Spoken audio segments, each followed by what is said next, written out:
बिस्मिल्लाहिर्रहमानिर्रहीम।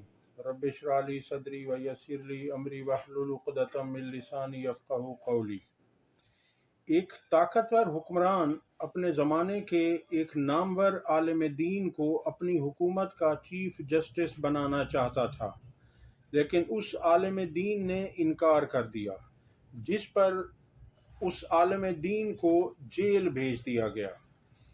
उस आलिम दीन का नाम इमाम अबू हनीफा रहमतुल्लाह अलैह और उन्हें जेल भिजवाने वाले ताकतवर हुक्मरान का नाम अबू जाफ़र अब्दुल्ला बिन मुहम्मद अल मंसूर था, जो दूसरा अब्बासी खलीफा था।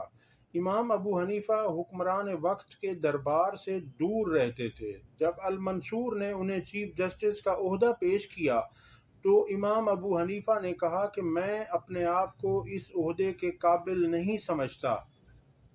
ये सुनकर खलीफा तैश में आ गया, क्योंकि उस ज़माने में चीफ जस्टिस की हैसियत खलीफा के नायब की थी। खलीफा ने गुस्ताख लहजे में कहा कि तुम झूठ बोलते हो। ये सुनकर इमाम अबू हनीफा ने खलीफा से कहा, अगर मैं झूठा हूँ तो फिर वाकई मैं इस ओहदे के काबिल नहीं। इस जवाब के बाद इमाम अबू हनीफा को जेल भेज दिया गया और उनके एक शागिर्द अबू यूसुफ को चीफ जस्टिस बना दिया गया। जेल में इमाम अबू हनीफा पर तशद्दुद किया जाता था ताकि वो खलीफा का हुक्म मान लें, लेकिन उन्होंने वक्त के हुक्मरान की ख्वाहिश के सामने सर झुकाने से इनकार कर दिया और फिर जेल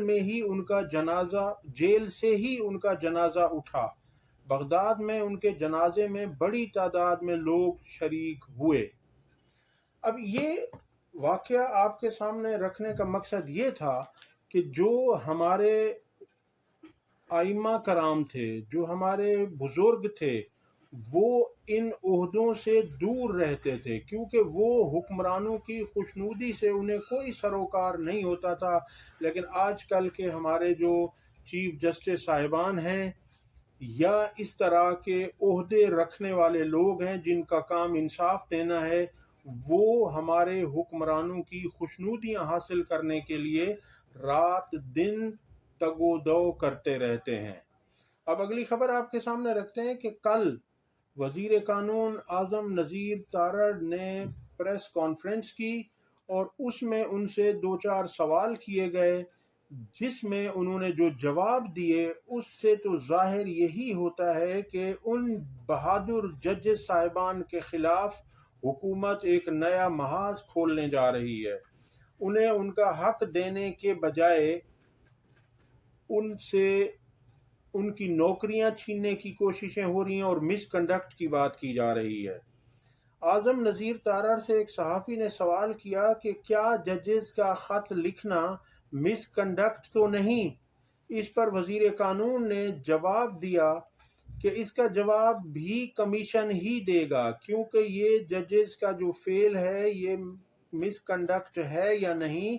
उन्होंने कहा, मैं चूंकि वज़ीर कानून हूं तो मैं इसका जवाब नहीं दे सकता, इसका जवाब कमीशन ही देगा। याद रहे कि एक रिटायर्ड जस्टिस की सरबराही में एक रुकनी कमीशन को बनाने की बातें चल रही हैं और उन्होंने कहा कि TORs जो हैं वो टर्म्स ऑफ रेफरेंसेस जो हैं वो तैयार कर लिए गए हैं। अच्छा, अगला उनसे सवाल किया गया कि ये जो जजेस ने शिकायत की हैं इसका कोई अजाला नहीं किया गया, इस पर आप क्या कहेंगे? तो उस पर वज़ीर कानून ने कहा कि मुझे इस ख़त की टाइमिंग पर सवाल है कि ये टाइमिंग ठीक नहीं है, ये इसको इस मौके पर नहीं किया जाना चाहिए था। जब इनके साथ इनको धमकियां दी गई थी तो इन्हें उसी वक्त बोलना चाहिए था। अब वज़ीर कानून साहब को कोई समझाए कि जजेस साहिबान 1 साल से इस चीज़ को तमाम अपने हायर अथॉरिटीज़ को मुत्तले करते रहे हैं, उनके नॉलेज में ये डालते रहे हैं कि इस तरह के वाक़यात हो रहे हैं। उन्होंने 2 मरतबा chief justice Islamabad high court Aamir Farooq के नॉलेज में लाए, एक दफ़ा चीफ जस्टिस पाकिस्तान उमर अता बंदियाल के नॉलेज में लाया गया, काजी फ़ैज़ ईसा के इल्म में लाया गया, जस्टिस एजाज़ुल एहसन के इल्म में लाया गया और इस तरह से उसके बाद जाकर उन्होंने ये ख़त लिखा, वो भी सुप्रीम जुडिशल काउंसिल में उन्होंने लिखा। अगला सवाल के जवाब में वजीर कानून ने कहा कि इंटेलिजेंस इदारों पर उंगलियां नहीं उठनी चाहिए। देखिए, जिन पर इल्ज़ाम है ये उन्हीं की वकालत कर रहे हैं वजीर कानून। वो कहते हैं कि वो इदारे इसी सिस्टम में काम करते हैं, उन पर तनकीद की उंगली नहीं उठानी चाहिए। और मज़ीद उनका कहना था सवाल के जवाब में कि अगर इल्ज़ामात दुरुस्त ना हुए तो जजेस के खिलाफ क्या कार्रवाई हो सकती है। तहकीकात होनी चाहिए, उसके बाद देखा जाएगा कि इनके खिलाफ कार्रवाई बनती है या नहीं बनती। अब आप देख लीजिए कि एक तो उनके साथ ज्यादती की गई और अब गवर्नमेंट ये चाहती है कि उनके ऊपर मजीद दबाव डाला जाए कि वो इस खत के मंदरजात से दूर हट जाएं या लाइल्मी का इजहार कर दें, और कमीशन बनाकर तो वैसे ये मट्टी डालने वाली बात होती है। हामिद मीर ने गुफ्तगू करते हुए अपने टीवी प्रोग्राम में कहा कि जो लोग या जो सहाफ़ी इस्लामाबाद हाई कोर्ट के जजेस पर तनकीद कर रहे हैं, उन्हीं सहाफ़ियों को 23 मार्च को सदारती अवार्ड से नवाजा गया है। उनका मजीद कहना था कि सदारती अवार्ड के तमगे लेने से पहले भी ये लोग जजेस पर तनकीद करते थे और तमगे लेने के बाद आज भी ये तनकीद कर रहे हैं। अगली खबर आपके सामने रखते हैं कि समी इब्राहिम और इमरान रियाज खान समेत 24 लोगों के नाम एग्जिट कंट्रोल लिस्ट में डाल दिए गए हैं। अगली खबर आपके सामने रखते हैं कि ये जो लोग हुक्मरान बने बैठे हैं ये कहते हैं कि सारी महंगाई इमरान खान ने की। मैं आपको एक दो चीज़ें जो आम इस्तेमाल की हैं वो बता देता हूं कि इमरान खान के दौर में आटा 50 रुपए फी किलो मिलता था और अब 150 रुपए फी किलो है। 3 गुना उसमें इजाफा हुआ। और आप खुद देखिए कि ये महंगाई किसके दौर में सबसे ज़्यादा हुई। और इसके अलावा बिजली गैस की कीमतों में तो कई 100 गुना इजाफा कर दिया गया है और अभी मजीद बिजली की कीमतें बढ़ गई हैं।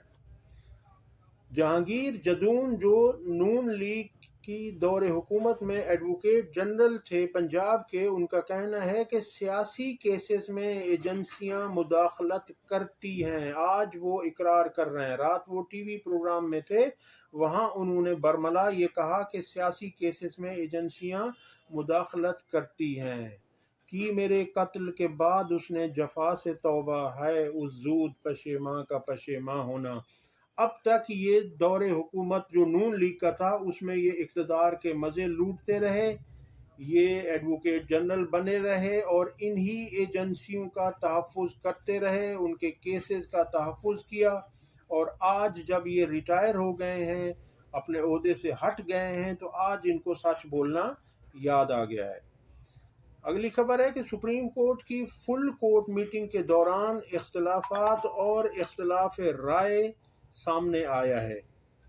ज़्यादातर जजेस का कहना था कि शहबाज शरीफ से चीफ जस्टिस काजी फायज ईसा को मुलाकात करनी चाहिए, जबकि कुछ जजेस का कहना था कि जस्टिस साहब को वज़ीर आज़म से मुलाकात नहीं करनी चाहिए बल्कि 184(3) के तहत सुओ मोटो एक्शन लेना चाहिए, या उनका कहना था कि खुद कोई तहकीकाती कमीशन बनाएं और उससे तहकीकात करवाएं। हुकूमत को ये इख्तियार नहीं देना चाहिए कि वो जजेस के मामले में खुद कोई कमीशन बनाए और फिर जो है जजेस को उस कमीशन के रूबरू पेश होना पड़े। अगली खबर है कि असद कैसर ने जलसे से खिताब करते हुए कहा कि हम ज़िमनी इलेक्शन भी लड़ेंगे, जलसे जुलूस भी करेंगे। पंजाब को पुलिस स्टेट बना दिया गया है। ये मुल्क किसी के बाप का नहीं, हम सब का मुल्क है। हम इस मुल्क को अपनी मर्जी से चलाएंगे, अवाम की मर्जी से चलाएंगे। कोई इसे अपनी मर्जी से नहीं चला सकता। फर्द वाहिद की बात कर रहे हैं वो। चीफ जस्टिस से कहा कि आइन के मुताबिक फैसले करें, जो जिम्मेदार हैं 9 मई के उन्हें करार वाकई सज़ा दी जाए। और उनका मजीद कहना था कि हम जुडिशल कमीशन बनाने को तैयार हैं। अब 9 मई नहीं चलेगा। इस کمیشن کو بااختیار بنائیں اور اس کی تحقیقات کروا لیں، دودھ کا دودھ پانی کا پانی ہو جائے گا۔ اگلی خبر ہے نواز شریف اور شہباز شریف میں شدید اختلافات سامنے آ گئے۔ پنجاب میں شہباز شریف کی چھوڑی ہوئی سیٹ پر بھی مریم نواز نے اپنے پسندیدہ امیدواروں کو نامزد کر دیا ہے، اور جبکہ حمزہ شہباز کی صوبائی کی سیٹ پر بھی حمزہ شہباز اپنا امیدوار پی پی 147 سے ماجد ظہور اور کبیر تاج کو ٹکٹ دینا چاہتے تھے، مگر وہاں سے مریم نواز نے ملک ریاض کو ٹکٹ جاری کر دیا۔ اسی طرح سے پی پی 164 میں حمزہ شہباز عمران گورایا کو ٹکٹ دینا چاہتے تھے، جبکہ مریم نواز نے ایم این اے ملک مبشر کے قریبی رشتہ دار کو ٹکٹ دے دیا ہے۔